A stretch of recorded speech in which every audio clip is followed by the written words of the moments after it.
है, जिनको मुंबई में बिहारी के नाम से बोला जाता है भाई बैठ जाओ, मतलब कि निकल जाओ, साइड हट जाओ। आप मेरे जैसे कलाकारों को क्या ऑफर देना चाहते हैं? देखिए, बिहारी बोलना तो बहुत ऊंचे स्तर की बात है भैया, मैं बिहारी हूँ, घर से बोलना चाहिए।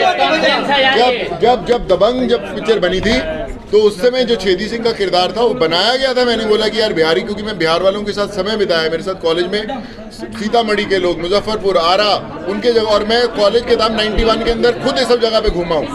हमारे जैसे कलाकारों को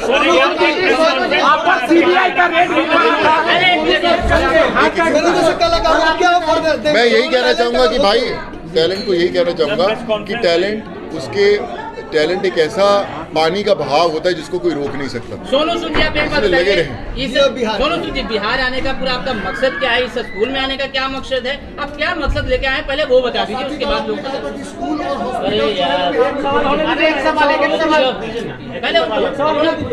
बताइए। देखिए, जब कोरोना काल में जब मैं इतने बिहार के लोगों से जुड़ा, करीबन 7.5 लाख लोगों को भेजा, जिसमें से 25 से 30% लोग बिहार के थे और वो अलग अलग हमारे साथ जुड़े हुए थे। और आज जब मुझे याद है कि एक हम लोग शो कर रहे थे पाटलिपुत्रा 3, विजय जी और नरेंद्र जी ने जब मुझे बुलाया, मेरी शूटिंग थी उस समय पर, मैंने बोला बिहार जाना है, तो मैंने सब अपनी शूटिंग हटाई और मैं बोला मैं इसलिए जाऊंगा, ना सिर्फ वो शो अटेंड करूंगा बल्कि आम हर जनता से मिलूंगा जो मेरा इतने सालों से इंतजार कर रहा है। मैं और उसके बाद मैं पंकज भाई से बोलना चाहूँगा, मेरी इनसे अभी मुलाकात हुई, लेकिन जब हम बच्चों को पढ़ाने की बात कर रहे थे, आपने देखा होगा बहुत सारे बच्चे, सरफराज था और भी बहुत सारे बच्चे जिनको स्कूल नहीं मिल रहा था, अच्छे हॉस्टल नहीं मिल रहे थे, तो हम लोग ढूंढ रहे थे कि अच्छे स्कूल कौन से हों।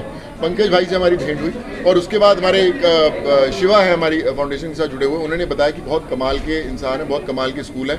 हमने बोला हम सबको उनको जोड़ना है और आज हम कई बच्चों को यहाँ पे पढ़ा रहे हैं। आज जब यहाँ पे ज्ञानशैली स्कूल में हमारे बहुत सारे बच्चे पढ़ रहे हैं जिनको हम लोग सपोर्ट कर रहे हैं, तो मैं ज़रूर आकर यहाँ देखना चाहता था कि जहाँ पर वो बच्चे पढ़ रहे हैं, जहाँ पर उनका भविष्य बनेगा, वो कैसी जगह है, कैसे टीचर्स हैं, कैसे लोग हैं, कैसा इंफ्रास्ट्रक्चर। और मुझे इतनी खुशी हो रही देखकर कि आज हम लोग बोलते हैं बिहार पिछड़ गया, कुछ नहीं है, सिर्फ एक सोच चाहिए, एक इंसान चाहिए जो आगे बढ़े। और उस इंसान के लिए मैं रुका हूँ। मैं आज सबसे बोलता हूँ, आज मीडिया में आप हमारे भाई लोग हैं इतने, सब मेरा संदेश ज़रूर दीजिएगा कि किसी तरह का स्किल डेवलपमेंट जिसको बोलते हैं कि किस तरह आत्मनिर्भर बनाया जाए। लेडीज़ को कुछ है, सेंटर खोलना चाहिए, आप मुझे एक आवाज़ दीजिए, मैं कल से काम शुरू करवा दूंगा।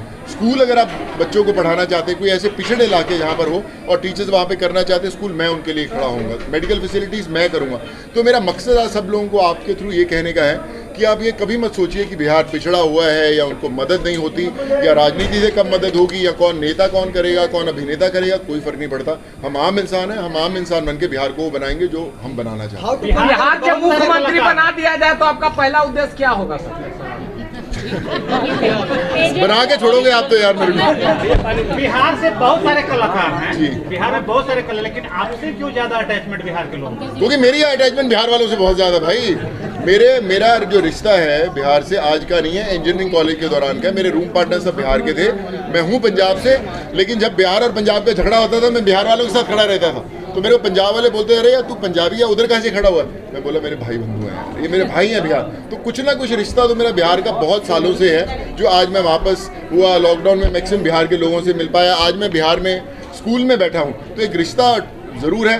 हो सकता है 4-5 साल बाद जब आप देखेंगे तो इसके पीछे भी कोई लगेगा कि कोई तो ऊपर वाले ने सोचा होगा जहाँ पे आज मैं आपके सामने बैठा हूँ। लालू यादव से मिलेंगे क्या? राजनीति में आप लोगों जैसे राजनीति में आज बिहार की राजनीति में आप जैसे लोगों की सब जरूरत है। अरे मैं भाई, मेरे को जहाँ बुलाओगे मैं वहाँ पे पहुँच जाऊँगा। मैं वही बोला हूँ, राजनीति नहीं, उसके बिना भी मैं काम करता रहूँगा। जी सर, एक मैं दूसरी बार आया हूँ। पहले आया था, मैं सीतामढ़ी आया था, सीतामढ़ी से रक्सौल और वहाँ से बीरगंज हमने पूरा घुमाया हुआ है। मैं जैसे बोला आरा, मुजफ्फरपुर, पटना, बोरिंग रोड सब देखे हुए हैं मेरे, बड़ा अच्छा लगा था मुझे। और आज जब मैं दोबारा आया हूँ, क्या बदलाव देखा सर जब पहले आप आए थे और आज आप आए, क्या बदलाव आपने पाया? पहले भी बिहार वाले नहीं सुनते थे, अभी भी नहीं सुनते और प्यार जो बिहार वाले करते हैं वो कोई नहीं करता, ये भी बात सुने।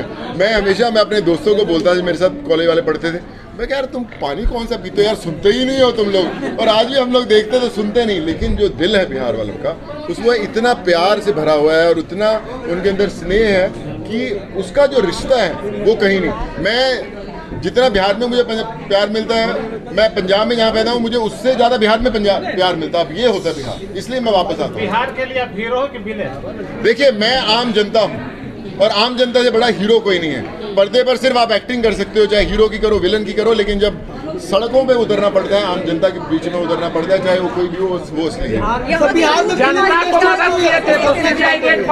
यहाँ के यूथ के बारे में आप क्या संदेश देना चाहेंगे, जो बहुत कुछ आज इनोवेटिव कर रहे हैं, स्टार्टअप ले रहे हैं, उनके बारे में आप क्या बोलेंगे? मैं खुद स्टार्टअप्स जो कर रहे हैं लोग, मैं खुद ऑलमोस्ट 5 कंपनियों को सपोर्ट कर रहा हूँ। हमने 3 कंपनियां बहुत बड़ी बना दी हैं। मैं खुद 2 बिहार के बहुत बड़े स्टार्टअप्स हैं जिनके लिए मैं उनसे ऑलरेडी कर रहा हूँ। आज भी मेरी उनसे मुलाकात हुई।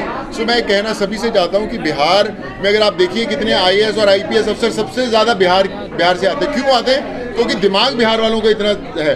अगर उनको हम लोग वो सुविधा दे दें, अगर वो उनको प्लेटफॉर्म दे दें, तो आप सोचिए कि बिहार मतलब देश चला सकता है, इतना उनके अंदर समझ है। पर उसी की कोशिश है कि हम लोग बिहार को वो दें जो बिहार को सालों से मिलना बड़ा ज़रूरी है, जो बिहार डिज़र्व करता है। उसके लिए मैं आगे खड़ा हूँ और मेरी बहुत सारी चीज़ें हैं जो मैंने माइंड में रखी हैं। बस आप ये दुआ मानते रहिएगा कि वो सब हो, और फिर आप देखिएगा जब अगली बार मैं बोलूँगा कि आप बोलेंगे कि सोनू सूद आप सही में बिहार के अंदर बदलाव लेके आए। फिल्म इंडस्ट्री की स्थापना की बात हो रही है, फिल्म इंडस्ट्री की स्थापना की दोस्तों आपका कितना सहयोग मिलेगा?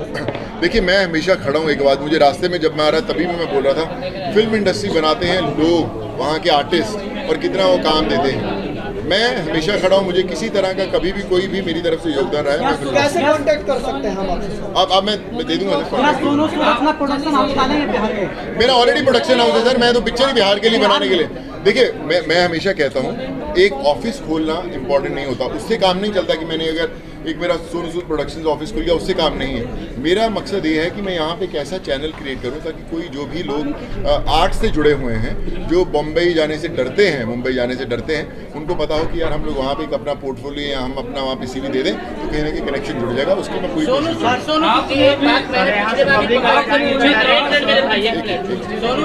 जी, मैंने पंकज जी से पिछली कॉन्फ्रेंस में मैंने पूछा था कि जो एजुकेशन है वो काफी अब महंगी हो गई है। आम लोग या मतलब एक जो मिडिल लोअर क्लास के जो व्यक्ति हैं वो भी अपने बच्चों को इस जैसे इतने बड़े संस्थान में पढ़ाने की हिम्मत नहीं रखते हैं। तो आपको क्या नहीं लगता है कि जो एक बेस लेवल पे एक समान एजुकेशन की बात हो, जहाँ सभी तरह के हर बच्चों को आपके जैसे लोगों की जरूरत ना पड़े, ऐसी व्यवस्था होनी चाहिए? देखिए, मैं ना एक क्यों आएंगे किसी खास बच्चे को गोद लेने के लिए, ऐसी व्यवस्था ही नहीं हो। बिल्कुल सही बात है पंकज जी। मैं आपसे भी कहना चाहूँगा और मैं सब लोगों से कहना चाहूँगा, एक बहुत बड़ा संदेश है जो जाना जरूरी है। हम लोग अपने स्कूलों के अंदर ज्योग्राफी पढ़ाते हैं, हिस्ट्री पढ़ाते हैं, मैथमेटिक्स पढ़ाते हैं, सब कुछ पढ़ाते हैं। क्या अपने स्कूल के अंदर एक पीरियड ऐसा होता है जो सोशल सर्विस सिखाता है कि भैया आपको समाज के लिए क्या करना है? एक पीरियड ऐसा होता है फॉरेन के अंदर, अगर वो आपने सोशल सर्विस का कार्यक्रम नहीं किया या वो लेक्चर नहीं पूरे किए तो आपको कोई जॉब नहीं मिल सकता। आपको ना प्राइवेट में ना सरकारी में आपको कोई जॉब नहीं मिल सकता जब तक आप वो आपको ख़त्म नहीं करते सोशल सर्विस का। तो मुझे लगता है देश में सबसे पहले हर स्कूल को, हर कॉलेज को, हर जो राजनीति में लोग हैं उनको एक सोशल सिखाने का कि समाज सेवा कैसे करें, तब देखिए अपने आप बदलाव आएगा। और आपका जवाब जो है ना, हर एक गरीब आदमी मदद करने निकलेगा। आपने बोला कि पैसा होना जरूरी है, फेमस होना जरूरी है मदद करने के लिए, नहीं, सक्षम होना जरूरी है। मेरे लिए मैंने जो लोगों को भेजा सर, जो आदमी 120 रुपए की दिहाड़ी बनाता है, बिहार का बंदा, वो भी आज हमारी संस्था के साथ जुड़ के किसी गांव के अंदर इंटीरियर को किसी को भैंस देने जाता है, जिसको हम लोग बोलते हैं, क्योंकि उसके अंदर जुनून है काम करने का। मैं सबसे यही कहना चाहता हूँ कि फ़र्क नहीं पड़ता कि आप कितने फेमस हैं, एक्टर हैं, नहीं है, आम आदमी है, आप हमारे साथ जुड़िए सूद फाउंडेशन के साथ। हम साला किसी को प्रॉब्लम नहीं आने। बिहार के पास बिहार देश चला सकता है, तो बिहार के मुख्यमंत्री देश चलाने के लिए प्रधानमंत्री की बात कर रहे हैं। क्या उनके मुहिम में आप साथ होंगे अगर बिहार से कोई प्रधानमंत्री बनता है या बनने के लिए आगे लड़ाई लड़ता है? देखिए, मैं हमेशा कहता हूँ कि बिहार के अंदर जो दिमाग है वो IAS IPS ऑफिसर जो बनते हैं और जो देश चलाते हैं, उसी से पता लगता है कि मैक्सिमम लोग यहाँ से आते हैं। दूसरी बात ये बोले कि स्टेट कोई भी हो, मुख्यमंत्री कोई भी हो, MLA हो, MP हो, प्रधानमंत्री हो, कोई भी हो, सिर्फ जुनून चाहिए देश को हेल्प करने का। कोई फर्क नहीं पड़ता आप किसी के साथ भी खड़िए। बिहार देता है सर, तो यहाँ के मुखिया भी देश चलाते हैं। बिहार की कई योजनाओं को केंद्र ने लागू किया है। वर्तमान अभी जो केंद्र सरकार है, तो बिहार के मुख्यमंत्री ने बीड़ा उठाया है कि बिहार का भी प्रधानमंत्री देश में बने, वहाँ सत्तासीन हो। तो वो एक मुहिम पूरे विपक्ष को एकजुट होकर पूरे देखिए मुझे लगता है कि एक जब अभी देश के जो प्रधानमंत्री बनते हैं, देखिए मैं तो हमेशा खड़ा ही हूँ, पर मैं कहता हूँ कि जब देश के प्रधानमंत्री बनते हैं, जो भी बनते पूरा देश बनाता है है ना। ये सिर्फ एक स्टेट का मुद्दा नहीं है, पूरे देश का मुद्दा है। हमें सिर्फ देश बदलना है, फर्क नहीं पड़ता कि कौन सी स्टेट से हो, एज लॉन्ग एज देश बदलने को कोरोना काल में सीबीआई का रेड हुआ। मीडिया वाले भाई साहब हम एक जवाब देते हैं, एक भाई मीडिया वाले भाई साहब एक चीज बोलना चाहते हैं। हम पहले मीटिंग में भी बोले थे, सोनू सूद जी ने हर गरीबों का मदद किया है, चाहे वो किसी वर्ग का हो, किसी तबके का हो, किसी धर्म की हो, कोई जाति का भेदभाव नहीं, किसी धर्म का भेदभाव नहीं किए, सबको मदद किए हैं। और हमको इन्होंने चुना, मैंने ज्ञानस्थली स्कूल को इन्होंने गोद लिया है कि जो बच्चे असमर्थ होंगे, आज जैसा क्वेश्चन आ रहा है, असमर्थ बच्चे हों, जिसके माता पिता नहीं हो, जो बच्चे के पेरेंट्स सक्षम नहीं हो, उसको पढ़ाने के लिए मैं जिम्मेदार हूँ। सोनू सूद फाउंडेशन की तरफ से मैं जिम्मेदार हूँ। यहाँ पर हमें ये बोल रहे हैं, मतलब हम इनके बातों को आदेश समझ करके सिरोधार किए हैं और हमेशा तैयार रहेंगे। आप सभी के सामने मैं ऐसा कमिटमेंट सोनू भैया, बहुत सारे ऐसी गांव में लड़कियां हैं जो अभी भी नहीं पढ़ पा रही है और शादी के बाद जो हाउसवाइफ बनकर आ जाती है, उनके लिए सिलाई मशीन का कार्यक्रम जो है वो भी करेंगे, वही प्लान में है, पंचायत में पाइपलाइन में है। सर आप कार्यक्रम कीजिए, मैं सपोर्ट करूँगा आपको। ये सब वो सब बात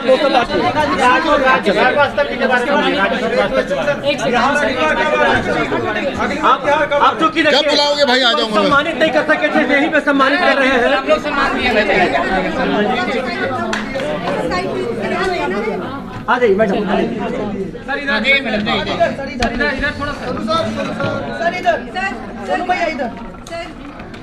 आइए मैडम, आप आइए। आइए मैडम।